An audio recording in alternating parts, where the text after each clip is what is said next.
Hello guys, आप सबका स्वागत है आपके फेवरेट रिएक्शन चैनल में। और आज हम लेके आए डार्लिंग मूवी के मास इंटरवल सीन का रिएक्शन। एंड काफी लोगों ने बताया था इसका इंटरवल सीन बहुत कमाल का है, तो वो जरूर देखेगा एंड हो नहीं सकता मिस कर दे, बिकॉज अभी तक हमने इसके जो पहले के दो सीन देखे वो बहुत कमाल के, एक रोड फाइट सीन था और एक दोनों का बहुत क्यूट रोमांटिक एक मीटअप सीन जैसा आप कह सकते था। अब ये वाला जो सीन है ये कहीं ना कहीं आप कह सकते हैं थोड़ा इंटरवल सीन लोग कह रहे हैं कि अच्छा होगा, लेकिन अभी तक जो हम मूवी देख रहे हैं उसमें तो यही है कि काजल अग्रवाल जो है कहीं ना कहीं इंप्रेस होती जा रही है प्रभास से। तो देखते हैं आगे क्या होता है, इनकी रोमांटिक लाइफ कहाँ तक जाती है, इनका स्विट्जरलैंड का जो प्यार है वो कैसे आगे बढ़ता है। और साथ में मेनली चीज़ ये भी है, मैं आप लोगों को ये भी बताना चाहूँगा कि हमारे 200 के सब्सक्राइबर्स होने वाले हैं, तो उसके बाद हम जो है यहाँ हो चुके होंगे, जो भी है जब ये वीडियो आ रही होगी। तो आप लोगों को हम ये बताना चाहेंगे कि हम लोग एक Q&A लेके आ रहे हैं और उसमें आप हमें जो सवाल पूछना चाहें, जैसे सवाल पूछना चाहें आप पूछ सकते हैं। तो आप कमेंट में जाके जितने आपको Q&A क्वेश्चन हैं आप हमें पूछिए, एक पूछने 5 पूछने 10 पूछने आप पूछ सकते हैं। यस एंड 200 के हमारे जल्दी से कराए जिससे हम आपके Q&A का क्वेश्चंस का आंसर कर सके। बात करते हैं इस मूवी की, तो पहले दो सीन देखे थे उसमें काफी मजा आया था, लेकिन एक तो फाइट सीन ही था एंड दूसरा इनका मीट सीन था। अब काजल जहाँ पे इनसे इम्प्रेस होने लगे हैं वो बनता भी है, क्योंकि प्रभास जो है वो काइंड ऑफ म्यूजिक की तरफ भी ज्यादा है, तो म्यूजिशियन से इम्प्रेस होना बनता भी है। प्लस प्रभास दिखते तो अच्छे है ही। अब देखते हैं कि ये इंटरवल सीन में क्या होता है, क्या ट्विस्ट आता है, because interval and climax twist के बिना नहीं होते। तो देखते हैं कि इस सीन में क्या होने वाला है। भाई तो बहुत कमाल का होता है, फिर आप भी देखो हम भी देखते हैं। Let's start. काजल अग्रवाल कैसे वो स्कूल गर्ल टाइप आई दे रही है नहीं? Me beautiful. मैंने वो प्यार तो होने लग गया ना। नींद ही उड़ गई है। हाँ, नींद चैन सब चीज गया।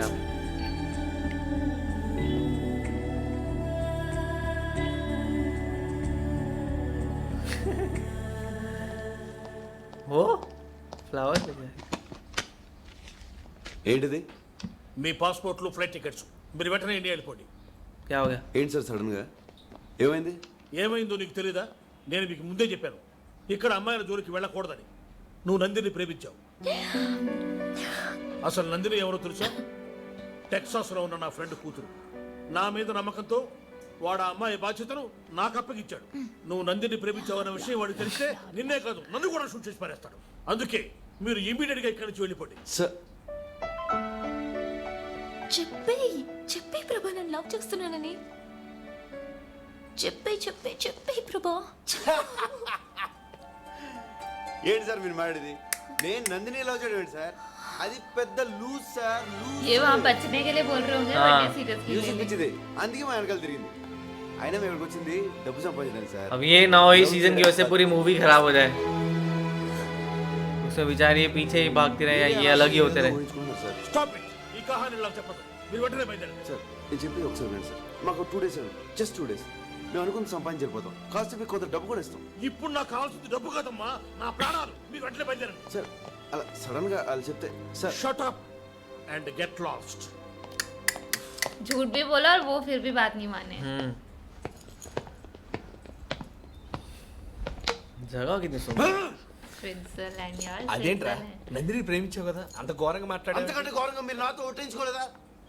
సారీరా, ఆ బూచిగాడికి భయపడి. నాతో ఒట్టించుకున్నారు. రే అది కామెడీ పీస్ రా. నందినికి ఐ లవ్ యూ చెప్పకూడదు అన్నారని తనతో చెప్పించుంది అనుకున్నాను. నందినికి మనసులో ఆల్రెడీ నా మీద లవ్ స్టార్ట్ అయిందిరా. ले, అది తనతో చెప్పించుకుందాం అనుకున్నా. उन्हें पता है 2 days టైం తీసుకుంటే ఎనీ మూమెంట్ నందిని నాకు ఐ లవ్ యూ చెప్తుందని. ले, తన గురించి तो नहीं బుచ్చిపెడుతూ అలా बोलेंगे। మాడిండ్రా. उन्हें पता है कि नंदनी आने वाली है उनके पास। ఏం చేస్తాం? ఇండియా పోదాం. ఇండియాగా 2 days ఆగితే టూ లేట్. పదండి, ప్యాకప్. अरे ये इंडिया जा रहे हैं, इनको लग रहा है कि उनको वो पसंद नहीं है, मैच्ड अप हो गए हैं। वही। నందిని నీకోసం ప్రభా వచ్చాడు. నేను లేనని చెప్పు. అతను ఇండియా వెళ్ళిపోతున్నాడట. అయితే ఏంటి? లేనని చెప్పన్నాగా. పాపం తను మనల్ని ఎంత కష్టపడి సేవ్ చేశాడు. లేనని చెప్పమంటావేంటి? ఏమైంది నీకు? ఓకే, తను లవ్ చేయనప్పుడు నేను లవ్ చేస్తున్నట్టు తనకు మాత్రం ఎందుకు తెలియాలి? तो मुंह छुपाने से क्या हो जाएगा? वही।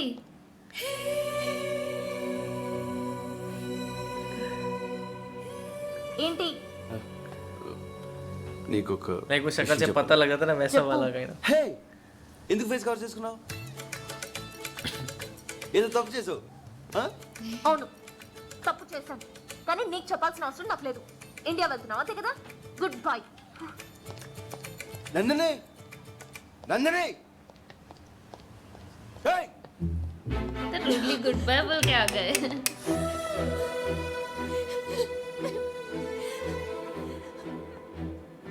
ये ऐसे नहीं होना चाहिए मतलब इंटरवल. ఏంటి ఇది? ఏ నువ్వు ప్రభా లవ్ చేస్తున్నావు కదా, మరి చెప్పచ్చు కదే. నన్ను నన్ను లూజ్ అన్నాడే. లూజ్ లూజ్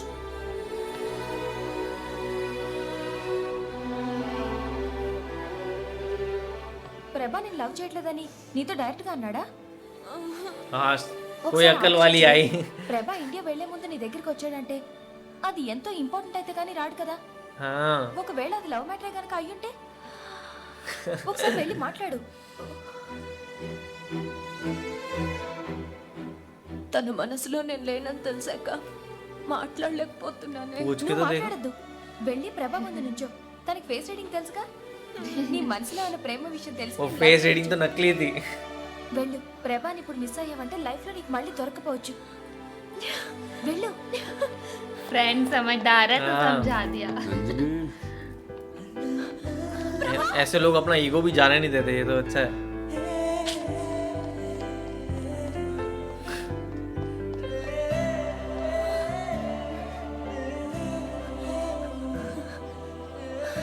ఏదో చెప్పాలన్నా, ఏంటది?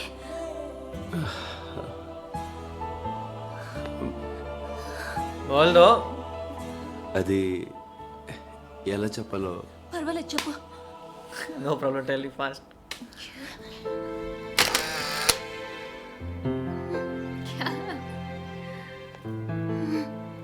बोलो. నాకు आई डोंट. చెప్పు ప్రభా. నాకు ఫేస్ రీడింగ్ తెలియదు.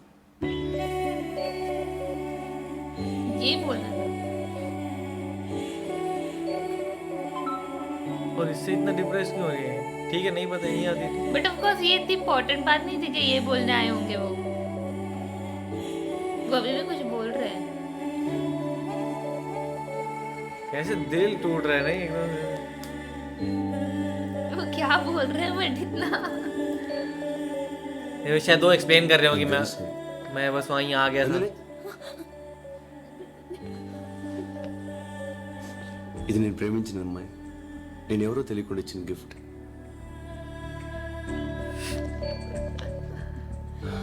తను నన్ను లవ్ చేస్తుందో లేదో నాకు తెలియదు. తెలియకుండా ఈ గిఫ్ట్ నా దగ్గర ఎందుకు వేస్ట్? నువ్వు చాలా మంచి అమ్మాయి, ఈ గిఫ్ట్ నీ దగ్గర ఉంచుకో. ఫ్యూచర్లో ఎప్పుడన్నా ఎవరన్నా లవ్ చేస్తే వాళ్ళకి ఇచ్చుకో. और मेस्ड अप कर रहे हैं ना. हाँ मेरे ख्याल से इनका ही गिफ्ट होगा. తీసుకో నందిని, ఇది నీ దగ్గర ఉంటే తను నన్ను లవ్ చేస్తున్నట్టే. బాయ్. अब ये नोए खोल के ना देखे. हाँ भाई गुस्से में फेंकना. देखा నువ్వెవరినో లవ్ చేస్తే ఈ గిఫ్ట్ నాకెందుకు రా? देख देख నాశనం అయిపో.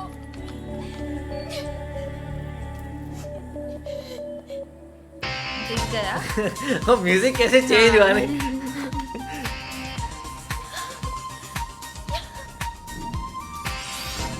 ओ उस टाइम का पड़ा. वाह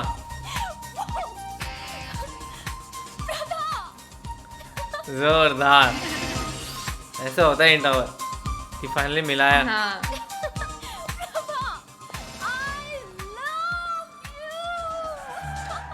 अबे नहीं, ये नहीं. डोंट टेल मी ना. नहीं, नॉर्मली ये काम ट्रक करती है पर स्विट्जरलैंड में कार करती है. Shit.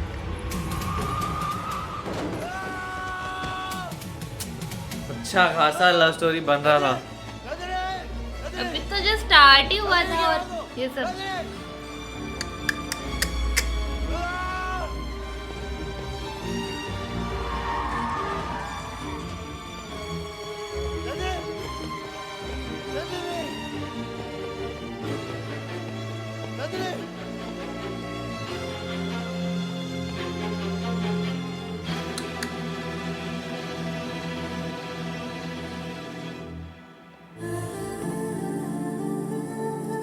लगा था एक हैप्पी एंडिंग कर रहे हैं डबल।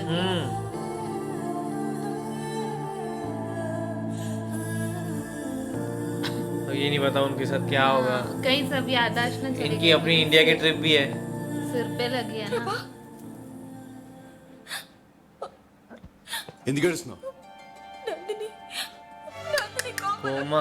ప్రభా.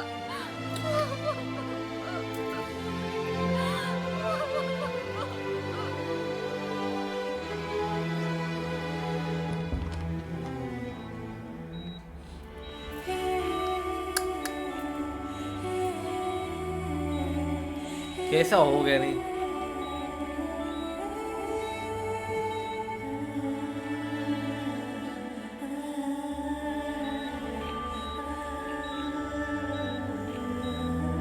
प्रभास का एक्सप्रेशन देख के ऐसा एकदम दिल दुख रहा है। ये अभी तक ऐसे उनको कहानी सुना रहे थे। తర్వాత ఏమైంది? వస్తుంది సార్. నేను నందిని నా కోసం వస్తుంది. ऐसा तो इंडिया आ गया वापस। నీ నందిని నీ కోసం తప్పకుండా వస్తుంది. నేను నా కూతురికి ఏదోలా సర్ది చెప్పుకుంటాను. You go my boy, you go. వెళ్ళు.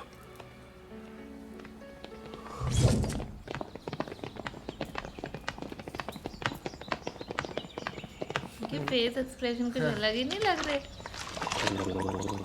कि इन्होंने स्टोरी फेक तो नहीं की थी ऐसा ही लग बचने रहा है। के लिए। ఆ నందిని నువ్వు చిన్నప్పటి నుంచి లవ్ చేయటం నిజం. నందిని స్విట్జర్లాండ్ లో ఉండటం నిజం. నందిని ఇప్పుడు ఎట్టుందో తెలుసుకోవడానికి ఇంటర్నెట్ నుంచి ఫోటోలు డౌన్లోడ్ చేసి జేబులో పెట్టుకొని తిరగటం నిజం. కానీ మనం ఎప్పుడు స్విట్జర్లాండ్ వెళ్ళాం? ये लोग तो कभी स्विट्जरलैंड गए ही नहीं है। ఏంట్రా ఈ కథంతా? Cooked up story, oh ఏం god. చేయమంటారా? వాడు మీకు పాయింట్ బ్లాక్ లో కనబెట్టి నా కూతురు పెళ్లి చేసుకో, నా కూతురు పెళ్లి చేసుకో అంటున్నాడు. మీకు कैसे कर सकते इतनी कोमा वाली स्टोरी बना दी। నేను చూడబోతున్నాను. తను 10 రోజులు మాత్రమే ఇండియాలో ఉంటుందంట. ओह, ఈ టైంలో వైలెన్స్ అవసరం? मिलने वाले हैं नंदिनी से। అరే అప్పటికప్పుడు కథ ఏం వల్లేసావురా? అల్లడం కదరా, చిన్నప్పటి నుంచి నందిని మీద నాకున్న పిచ్చి ప్రేమని కథగా చెప్పాను. बहुत टाइम से प्यार करते हैं लाइक ऐसे। డార్లింగ్, రేపటి నుంచి మన రియల్ లవ్ స్టోరీ స్టార్ట్. वाह, ये अलग था नहीं? सही में। कहाँ अपने को एक ये फील दिया कि इस तरीके से पूरा स्टोरी में इन्वॉल्व कर दिया फर्स्ट हाफ तक, एंड लास्ट में बताया सारी स्टोरी फेक है। ప్రభా అప్పుడే అబ్బా బుచ్చైని బూచ్ తమసేసావు అన్నమాట. మావా మావా అస్సలు అవ్వలేకపోతున్నాను మావా. అచ్చం నీ కథలో ఓపెనింగ్ లానే ఉంది. అక్కడ ఎయిర్పోర్ట్, ఇక్కడ రైల్వే స్టేషన్. वो काइंड ऑफ मुझे एयरपोर्ट वाला सीन था वैसे ही सेम हो रहा है। వెల్కమ్. వీళ్ళందరినీ ఫ్రెండ్సా? మళ్ళీ అప్పుడే అబ్బా సేమ్ క్యారెక్టర్ బ్యాక్ డ్రాప్ మారింది. బ్యాక్ డ్రాప్ అంటాడేంది? నువ్వు బాగా తినాలి. అందరూ వచ్చారా? అందరూ వచ్చేసారా? ఇల్లంతా గొడవ గొడవ, హడావుడి, సందడే సందడి. అందరూ వచ్చారా, కానీ స్విట్జర్లాండ్ నుంచి విశ్వం కూతురు నందిని మాత్రం రాలేదు. नंदिनी नहीं आई। क्यों ऐसा पर? इंटरमिशन। पूरा सीन एक रोलर कोस्टर राइड था। आपको मतलब हर जगह से विश्वास उठा देते हैं ये लोग कि किसी चीज पे आप ट्रस्ट कर ही नहीं सकते। पहले आप उनकी स्टोरी में इतना एनग्रोस हो गया, पूरी फर्स्ट हाफ में इतना इमोशनल स्टोरी थी, मजा आया देखने में, एंड उसके बाद पता लगता है सब झूठ था, मतलब कुछ था ही नहीं। एंड उसके बाद दूसरी चीज ये है कि वो पता लगने के बाद जब इनको ये पता लगता है कि ठीक है अब कल नंदिनी आने वाली है तो नंदिनी से मिलेंगे, एंड नंदिनी भी नहीं आ रही, तो भाई। वो कितना बड़ा लाइक हार्ट ब्रेक था। पता है उस वक्त जब उन्होंने बोला कि नंदिनी नहीं आई बाकी सब आया, तो सिर्फ प्रभास के ऊपर वो ब्लैक एंड व्हाइट हो गया था। वो ऐसे लिटरली पॉज हो गए थे। होना भी चाहिए भाई, वो उसके लिए तो जी रहे थे कि 10 दिन तक नंदिनी आएगी, उसमें उसको पटा लूंगा। ऐसे इंटरवल देखने का तो मैं सूसू करने ही नहीं जा पाऊंगा भाई थिएटर में। बिल्कुल यही हो कि भाई चालू कर फटाफट और दिखा आगे क्या होने वाला है, क्योंकि अब नंदिनी आएगी नहीं आएगी, किस तरीके से आएगी। 1-2 दिन के लिए मेरे को लगता है ऐसे कभी होता है लास्ट में आ जाती है तो एकदम से हैप्पी मूड बन जाता है, वैसा कुछ हो जाए, या ये स्विट्जरलैंड रियल में ही चले जाएंगे क्योंकि इनके दोस्त कहते हैं हम लोग कभी गए नहीं स्विट्जरलैंड, तो वैसा कुछ होगा तो बहुत ज्यादा एक्साइटिंग रहेगा देखने के लिए। भाई अब तक कि हम स्टोरी में इतना इन्वॉल्व थे कि इन्हें हाँ बोलेगी या समझ पाएगी इन्हें या नहीं, क्या होगा आगे, बट वो एक्चुअली पूरी एक फेक स्टोरी थी। और जिस तरीके से उन्होंने वो नंदिनी की एंट्री बताई थी ना, एकदम ऐसे वो परी वाले रूप में आते हैं, वो थोड़ा ऐसा लगता भी है कि अब सुन के कि हाँ ये तो लाइक सपनों में जैसे एंट्री होते हैं वैसा ही उन्होंने बताया तो भाई अब पता लग रहा है कि ऐसी एंट्री उन्होंने क्यों दिखाई है मूवी में। एंड जब वो उन्हें अपनी स्टोरी सुना के बाहर उनके एक्सप्रेशन देख के लग गया था कुछ तो गड़बड़ है, ये स्टोरी रियल नहीं है। और वो ऐसा ही निकला, वो कोक्ड अप स्टोरी निकली। बट इन दी एंड वो आने तो वाली थी, लाइक ऐसा था कि वो सेलिब्रिटी क्रश हम कह सकते हैं ना, वो उनके फ्रेंड बोल भी रहे थे कि उनकी इंटरनेट से तुम पिक्चर्स डाउनलोड करते हो एंड उन्हें देखते रहते हो एंड ऑल दैट। तो वो उस काइंड पे चला गया, उस टाइप का हो गया। बट अब वो आने तो वाली थी तो वो आ जाना चाहिए था। बट अब देखते हैं कि ये स्विट्जरलैंड जाते हैं कि कैसे अब उन्हें पटाते हैं, बिकॉज ऑफ कोर्स उन्हें मिलाना तो पड़ेगा। अब इतनी इंटरमिशन तक इन दोनों की इतनी स्टोरी बताया था, आगे भी कंटिन्यू तो रखनी ही पड़ेगी। ये सेलिब्रिटी क्रश ऐसा है पर एक्चुअली सेलिब्रिटी क्रश है नहीं, नहीं, because but ये उस जानते type हैं, का है, हाँ, हाँ। ये जानते हैं तब से। एंड मेनली ये भी है कि लाइक बहुत जबरदस्त था, लाइक जब वो हुआ था ना किस तरीके से एक दूसरे को छेड़ रहे थे, लाइक पहले वहां पे वो उन्होंने ना कर दिया, मतलब उनको लगा ऐसा कि ना हो गया काजल अग्रवाल को। फिर उसका प्रभास आया तो प्रभास को इन्होंने भेज दिया, फिर कहना कि इनकी दोस्त आई, उन्होंने समझाया, फिर इसका जो हुआ आगे जो लव स्टोरी चली है तो बहुत इंटरेस्टिंग ऐसे तो वो सोने भी जरूरी है, वरना लाइक आजकल के टाइम पे दोस्त ऐसे तो कोई बात नहीं, ब्रेकअप हो जाए तो अच्छा है, बट ऐसे दोस्त होने भी चाहिए। और ऊपर से मेनली ये भी चीज है कि ये तारीफ करनी पड़ेगी कि भाई नहीं, तारीफ नहीं करनी पड़ेगी, अगर नंदनी एक्चुअली होती तो नंदनी को बहुत गुस्सा आता है, उसको कोमा में डाल दिया अपनी स्टोरी को। देखा जाए तो बहुत स्टोरी काफी बेकार बनाई है अगर लड़की के हिसाब से देखा जाए तो, क्योंकि लड़की अच्छी खासी जिंदगी लड़की को उसको कोमा में डाल दिया। पर ये था बहुत इंटरेस्टिंग लगा, देखते आगे कैसा होगा। तो आप लोग कैसा लगा कमेंट जरूर बताएगा, लाइक करते जाइए, कमेंट करते जाइए, शेयर करते जाइए, सब्सक्राइब करते जाइए। बाय।